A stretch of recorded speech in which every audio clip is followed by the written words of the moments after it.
Шахризаттың каналына қош келдіңіз. Шахризаттың каналындағы көптеген әңгіме өмірден алынған. Ай астындағы арулар. Айтушының аузынан. 1954 жылдың күзі. Оқу басталғалы 6 ай бойы анасын көрмеген Балтабек Керекудегі экономистер даярлайтын институттың жатақханасынан киім-кешегін жинап ауылына қарай жаяу жолға шықты. Бірнеше шақырым жүргеннен кейін жол шетіндегі шағын ауылға соғып, бір қарияның ауласына кірген. «Су ішуге бола ма?» деді дауыстап. Үйден ақ жаулықты әже шығып, бір тостаған су берді. Артынша жаңа ғана тандырдан шыққан күлше нан мен бір уыс құртты Балтабектің қойнына салып жатып: «Балам, абай бол. Қазір ымырт түседі. Қаласаң бүгін осы жерге қонып шық. Таң ата жолға шықсаң да үлгересің» деді. Балтабек күлімсіреп: «Рахмет әже, бірақ жалғыз анамды қатты сағындым. Бүгін жетпесем көңілім жайланбайды» деді. Әжейдің жүзі бірден күрделіленіп кетті. «Онда құлағыңа құйып ал. Алдыңдағы қалың орманның ішінде Ермексай деген өзек бар. Сол маңға жолама. Ел ішінде ол жерде жын шайтанның мекеніндей. Кеш бата талай адам жоғалып кеткенін естігенбіз. Жолыңнан жаңылма» деп ескертті. «Жарайды әже» деген Балтабек асығыс жүріп кеткен. Күн ұясына батып, айналаны қара көлеңке басты. Қалың орманның іші тіпті үнсіз. Жел де басылған. Құстардың дауысы да естілмейді. Бүкіл табиғат бір құпияны ішіне бүгіп, тынысын тартып қалғандай. Көңіліне үрей ұяласа да, шешінген судан таянбас деп, өзін қайрап алға қарай жүре берді. Кенет аяғы бір шұңқырға тірелді. Іші толған ескі сынық ыдыс аяқ екен. Құмыралар, кеселер, табақтар бәрі шаң басып жатыр. Мұны біреудің балалары ойнап жүргенде жинап кеткен шығар деп ойлады да, аяққа ілінбесін деп бәрін бір шетке үйіп қойды. Жол азабынан қатты шаршаған Балтабек арқасындағы сөмкесін жерге қойып, басына жастанып қисая кеткен. Көп ұзамай көзі ілініп кетті. Кенет айқай мен сыңғырлаған күлкіден селк етіп оянды. Көзін толық ашуға батылы жетпей сығырайып қарады. Дәл кеудесінің үстінде бойы кішкентай қуыршақтай ғана бір қыз бала билеп жүр. Айналасына көз жүгіртсе, сәл әріректе тағы бірнеше қыз әлгі өзі үйіп қойған сынық ыдыстармен ас ішіп отыр. Бірі шайнекке шай құйып, енді бірі сақ-сақ күліп, ай сәулесінің астында шыргөбелек айналып билейді. Ең қорқынышысы, жаңа ғана бос жатқан жерде лапылдап от жанып тұр. Үстінде қара шайнек бұрқ-сарқ қайнап жатыр. Балтабек үн шығармауға тырысып, тынысын ішіне тартты. Сол сәтте билеп жүрген қыздардың аяқтарына көз түсті. Адам аяғы емес, тұяқ. Тап-таза айыр тұяқ. Денесі мұздап, жүрегі кеудесін жарып шығардай дүрсілдеді. Әжейдің Ермексайға жолама деген сөзі дәл құлағына қайта ескілгендей болды.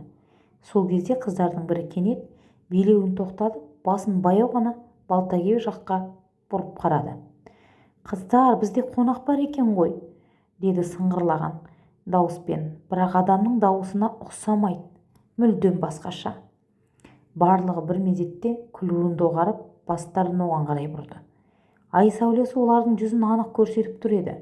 Беттері сұлу қыздікіндей болғанымен, көздері қап-қара қуыс сияқты.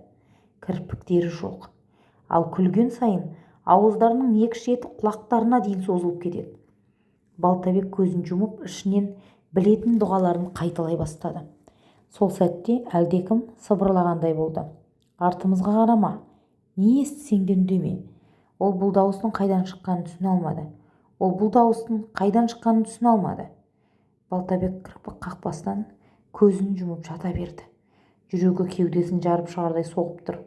Бір мезетте әлгі кішкентай қыздардың аяқ дыбыстары жақындай берді. Бірі бас жағынан, бірі аяқ жағынан айналып жүр. «Ұйықтап жатыр ма екен?» деді біреуі. «Жоға, ояу, бірақ қорыққаннан қимылдай алмай жатыр», деді екіншісі сыңғырлай күліп. Олар Балтабектің дәл жанынан келіп тоқтады. Бір сәт үнсіздік орнады. Сол кезде әжейден алған күлше нан мен құрт есіне түсті. Қойнынан жылы-жылеп тарағандай болды. Қыздардың бірі кенет шошып кетті. «Тоқтаңдар, бұған ағананың несібесі берілген екен. Жақындамаңдар» деп айқай салды. Әлгілердің бәрі кейін шегініп, бір-біріне алаңдай қарады. танатып келеді. Кеттік, деді ішіндегі ең үлкені.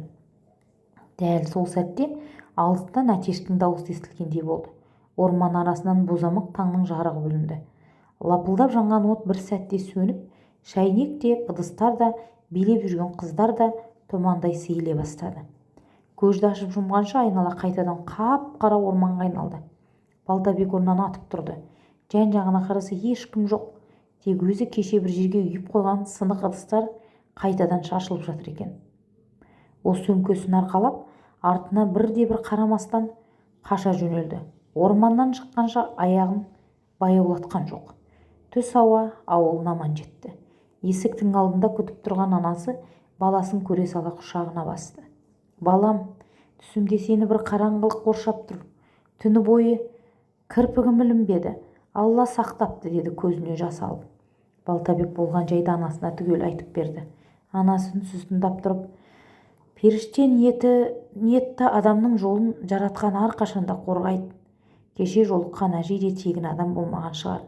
Оның берген асы саған қорған болған екен», деді. Арада бірнеше жыл өткен соң Балтабек сол жолмен тағы бір мәрте өтті. Ермексайдың тұсына келгенде атын тоқтатып әлгі әжей тұрған ауылды іздеді. Бірақ ауыл адамдары: «Балам, сен айтып тұрған әже бұл дүниеден әлдеқашан өткен. Оның үйі де көп жыл бұрын бұзылып кеткен», дегенде Балтабек таңырқап қалды. Сонда ғана ол өзіне жол көрсетіп, ақ батасын берген адамның қарапайым жан емес екенін сезді. Содан бері Ермексай жайлы түрлі әңгімелер айтылып келеді. Айлы түнде өзек бойынан сыңғырлаған күлкі естілетінін, аппақ киінген бойжеткендердің би билеп жүретінін көрдік дегендер әлі де бар. Бірақ олардың соңынан ерген жанның аман оралғаны туралы ешкім естімепті. Ал Балтабек өмірінің соңына дейін жол үстінде кездескен үлкеннің ақ батасын алып қалыңдар. Кейде бір үзім нан мен бір уыс құрттың өзі адамды көзге көрінбейтін қауіптен сақтап қалады деп айтып өткен екен. Назарларыңызға рахмет. Соңы.